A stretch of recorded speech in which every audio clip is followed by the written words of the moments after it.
passo a palavra, então, a você, professora Maria Lívia, dizendo que é um prazer enorme poder ter essa interação com você, e você tem sido incansável em atender as tantas demandas do braço clínico, né? Então, boa tarde a todos e a todas que nos acompanham hoje e sempre.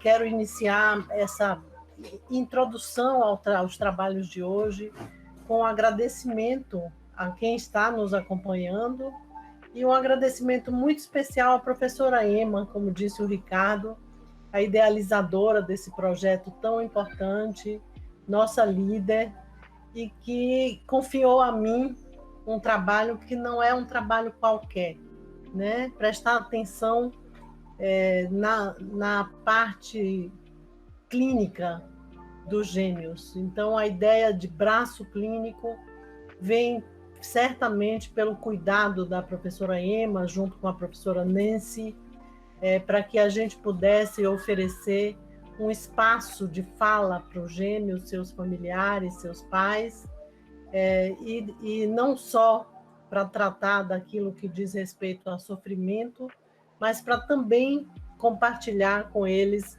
o que é lúdico, o que é bem-estar e o que é que, como a gente tem pensado, o que de fato os gêmeos nos ensinam.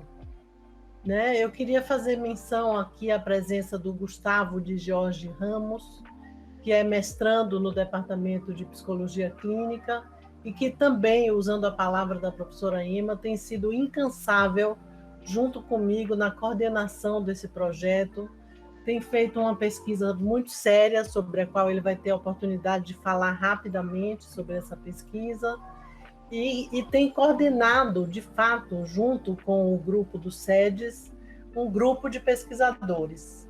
Então, muito obrigada pela presença, pelo interesse de vocês, e muito obrigada à professora Ema por essa parceria pautada na confiança e na admiração mútua. Eu vou pedir, então, para o Gustavo, eu vou fazer uma apresentação, vou começar a apresentação do braço clínico e o Gustavo vai continuar e concluir a apresentação do braço clínico. Mas eu queria também, enquanto o Gustavo coloca os slides na tela, eu queria também aproveitar a oportunidade para cumprimentar a professora Cidinha e dizer que estamos muito honrados pelo apoio e pela sua presença, professora, conosco. Tá? Muito obrigada, Maria Lívia. Muito obrigada. Bom, como eu estava dizendo antes, para mim é uma grande honra ter sido a pessoa que a professora Ema escolheu dentro do Departamento de Psicologia Clínica para coordenar o que nós chamamos carinhosamente de braço clínico do painel USP de Gêmeos. E eu vou fazer uma brevíssima apresentação, introdução, para que o Gustavo continue falando a partir da pesquisa de mestrado dele. Né? O braço clínico existe desde 2017 e hoje é composto por um grupo de pesquisadores, professores e alunos. É um programa que oferece atendimento clínico psicológico gratuito e supervisionado para gêmeos inscritos no painel USP de Gêmeos e seus familiares, lembrando que esses atendimentos ocorreram até antes da pandemia na clínica escola do Instituto de Psicologia e depois da pandemia estão continuando por meio do atendimento online. Então, desde junho de 2017 até dezembro desse ano, até agora, nós atendemos regularmente cerca de 30 pessoas e foram realizados aproximadamente, até o momento, 800 atendimentos. Ao longo desse ano, final do ano passado, ao longo desse ano, nós estabelecemos uma parceria com o Instituto SEDES Sapientiae. Iniciamos essa parceria no formato de cooperação científica com um grupo de pesquisa chamado Gemelaridade e Reprodução Assistida, que integra o setor de clínica e pesquisa do Departamento de Psicanálise com Crianças do SEDES. Esse grupo é coordenado pelas professoras Adela Geller e Ada Morgenstein, que pesquisam esse tema desde 2010, então antes de mim. Elas são autoras do livro Atendimento Psicanalítico de Gêmeos, e essa parceria implica na participação de alunos nossos do Instituto de Psicologia do 4º e do 5º ano da graduação da psicologia no grupo deles, mestrandos, doutorandos e pós-docs também, e os alunos do curso de especialização em psicanálise do SEDES fazem parte do nosso projeto. Então, é uma espécie de parceria onde alunos nossos e alunos deles se reúnem com os coordenadores semanalmente para leitura, para reflexão de temas que aparecem na clínica, e quinzenalmente esses encontros são encontros de supervisão dos atendimentos clínicos que estão sendo realizados. Obviamente que a gente tem um compromisso não só com a produção de conhecimento, mas com a transmissão desse conhecimento. Então, nos interessa muito a produção de artigos. Nesse momento está em andamento o processo de construção de um artigo relacionando experiências gemelares com o que é retratado no filme O Amante Duplo, de François Ozon. Vou falar muito brevemente de alguns princípios teóricos clínicos que têm direcionado nossa pesquisa. A gente sabe em psicologia, e isso é um consenso na psicologia, a respeito da importância da função do outro naquilo que nós chamamos de constituição da subjetividade humana. Em outras palavras, é como dizer que o eu é constituído na relação com o outro. O eu é uma instância psíquica que se constitui necessariamente na alteridade. Então, o desenvolvimento do psiquismo humano se dá por meio de uma série de processos psíquicos, mas aqui, nesse brevíssimo momento, eu vou destacar os processos psíquicos que nossos alunos têm aprendido conosco sobre isso desde a graduação, de identificação, necessário para o processo psíquico de diferenciação, separação e construção de autonomia. O que a gente quer dizer é que para que eu possa vir a ser eu mesma, eu preciso antes ter tomado um outro como uma referência forte, para que depois, tendo uma referência forte naquilo que a gente chama de alienação, eu possa construir as condições psíquicas para me diferenciar dessa referência e construir uma identidade, vamos dizer assim, própria, se é que isso existe. Nos atendimentos clínicos, nós temos conseguido entender, apurar as especificidades das demandas que os gêmeos e seus pais, seus familiares nos endereçam, e esses atendimentos têm sido, eles próprios, a base para as nossas pesquisas. Nessas pesquisas, a gente tem tentado investigar sobre as especificidades da constituição da subjetividade de gêmeos, e relacionado a isso, daí vem a demanda importante que foi dirigida para a construção do braço clínico. A gente está tentando entender quais são as especificidades que devem ser consideradas na construção dos dispositivos clínicos de atenção e cuidado a pacientes nessa condição. Em outras palavras, seria de que modo a gente vai oferecer atendimento clínico para os gêmeos e se isso necessitaria de algumas alterações no dispositivo clínico clássico que não seria dirigido a gêmeos. Nossa hipótese clínica de base é que, se de modo geral a função dos pais é central na constituição da subjetividade das pessoas, a nossa hipótese é que na constituição da subjetividade em gêmeos, o irmão gêmeo tem papel central na construção da identidade. Então, isso implicaria numa possibilidade de mudança dos pais para o irmão como referência primária na construção dos processos de identificação.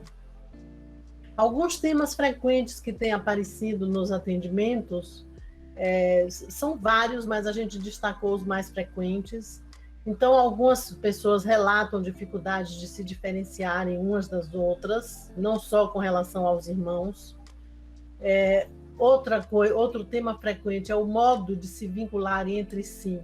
Parece estar relacionado com o modo de se vincularem com outras pessoas. Então, os gêmeos percebem que eles se vinculam, tendem a se vincular com outras pessoas, tomando o vínculo com o irmão como referência.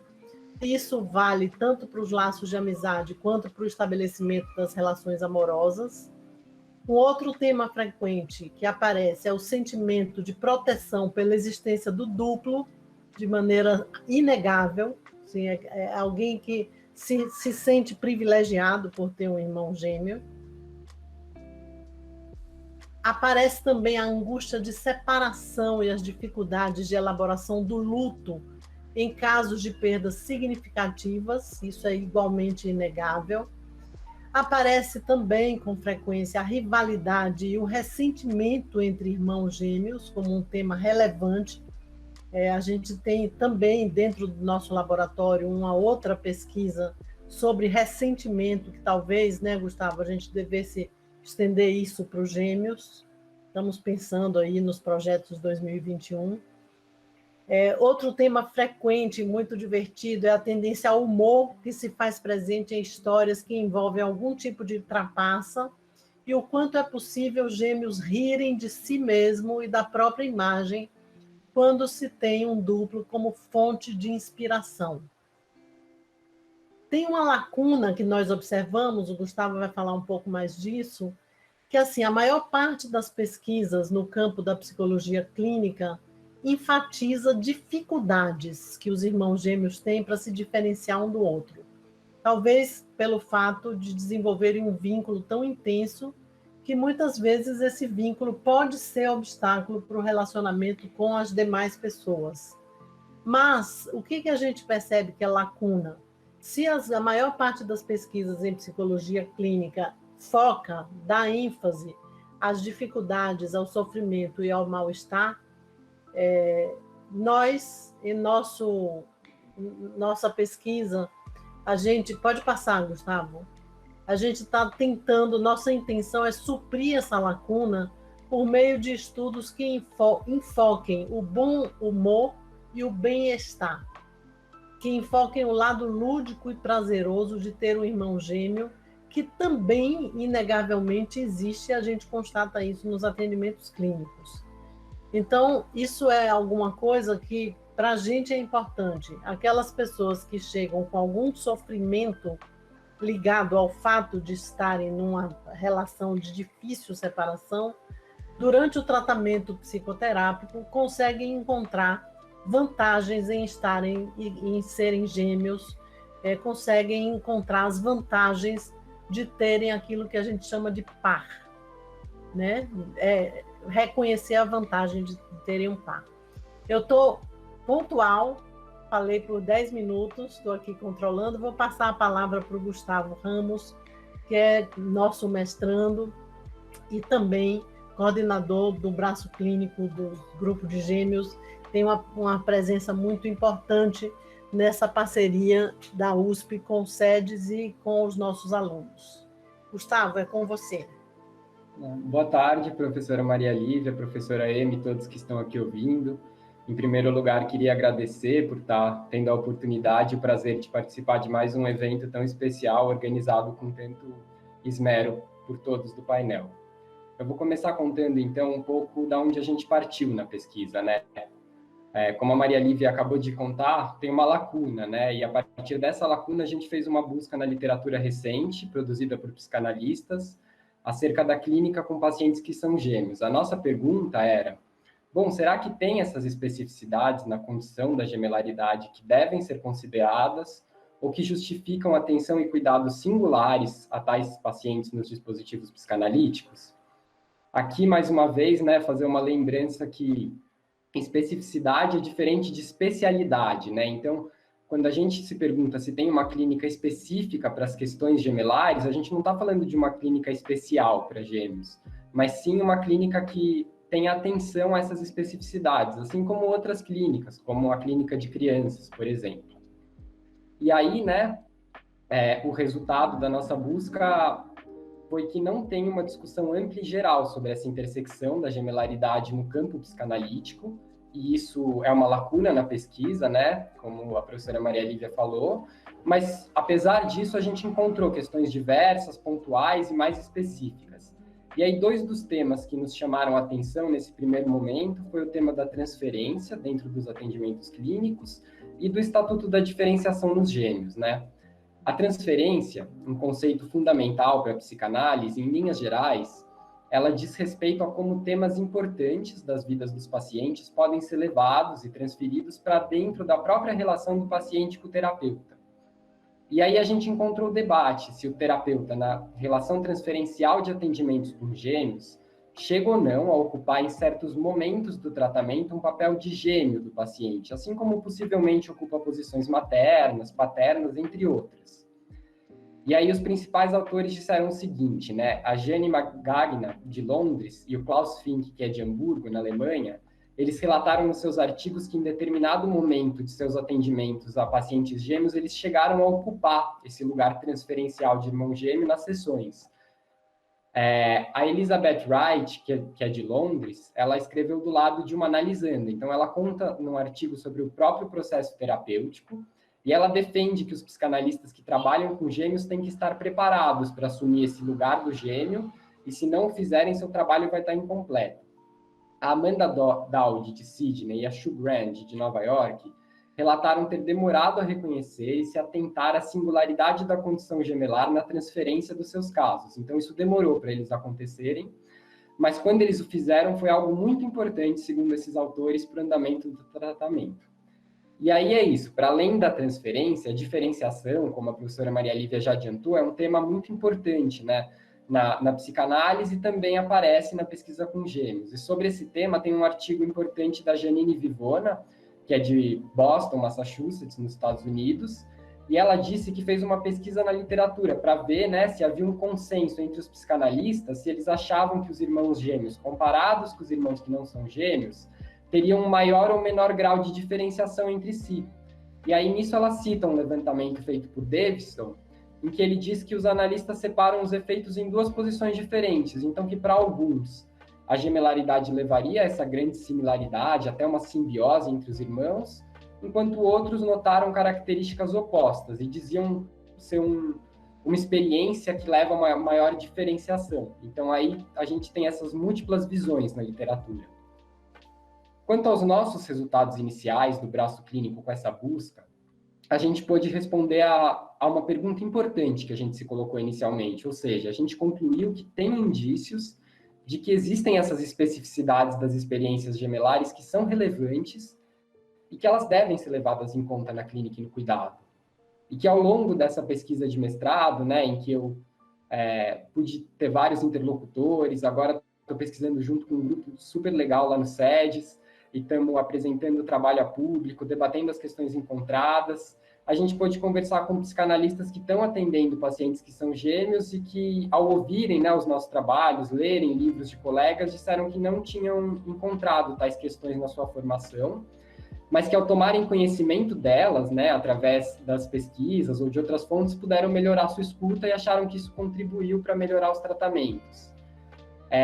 A gente gosta de frisar que isso não quer dizer que necessariamente todos têm questões relativas às suas vivências gemelares. Por exemplo, a gente escutou diversos pacientes na clínica que falam de outras questões, né, importantes para eles, que não a gemelaridade. Ou seja, não necessariamente a gemelaridade é uma questão fundamental, mas sim que essas experiências gemelares podem aparecer na clínica e os psicanalistas advertidos disso podem ter uma melhor escuta delas. E aí, desde a revisão de literatura, né, que eu apresentei brevemente para vocês, a nossa pesquisa avançou. E atualmente, uma das questões que estamos discutindo e gostaríamos brevemente de compartilhar é relativa à questão da singularidade das vivências do par, né? Historicamente, os primeiros psicanalistas que pensaram nos efeitos e questões trazidas pela experiência gemelar frisaram a importância de cada irmão ter a sua vivência individual para além do que é vivido como dupla. Ou seja, eles perceberam que, ao negar a dimensão singular de cada um dos irmãos e só tratá-los como um par indiferenciado é algo que pode trazer sofrimento e dificuldades. Por outro lado, tais teorizações, que foram historicamente as primeiras, sobre a importância do respeito à singularidade de cada um, por vezes foram lidas como se fossem normas absolutas. Então a gente ouviu relatos de casos em que, havendo uma preocupação demasiada por parte daqueles que cuidam em garantir a dimensão individual de cada um dos gêmeos, se negava tudo aquilo da dimensão da dupla, inclusive vivências importantes.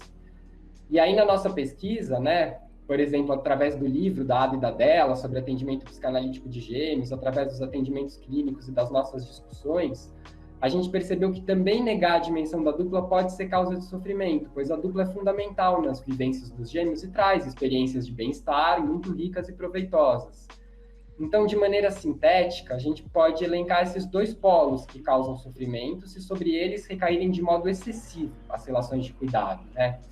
Num dos lados, teria essa tentativa de tratar os gêmeos exatamente da mesma forma, de maneira sempre igual, buscando agir de maneira idêntica com ambos, o que pode trazer sofrimento e dificuldades nos momentos de separação e de diferenciação dos irmãos. Mas no outro extremo também, a gente pode colocar essa possibilidade dos pais tratarem cada filho de forma excessivamente diferente e individualizada, e que negar também a dimensão da dupla e do par, do que é compartilhado, também traz sofrimento. Então, né, para fazer uma breve conclusão, a gente queria frisar que esse foi um resumo do nosso trabalho e dos resultados que a gente encontrou até o momento, e que há uma série de temáticas e discussões importantes nesse campo. Mas, entretanto, tais discussões raramente alcançam um público mais amplo no debate clínico e psicanalítico. E que uma das principais contribuições que o nosso trabalho realiza, e que pode realizar, né, como um trabalho científico da psicanálise na universidade, com os pesquisadores e as instituições interessadas que o sustentam, é trazer o debate ao público e ao maior número de psicanalistas tais questões nos seus desafios e potencialidades. Mais uma vez, queria agradecer a todos pela escuta, a professora Amy e o pessoal do painel. Muito obrigado.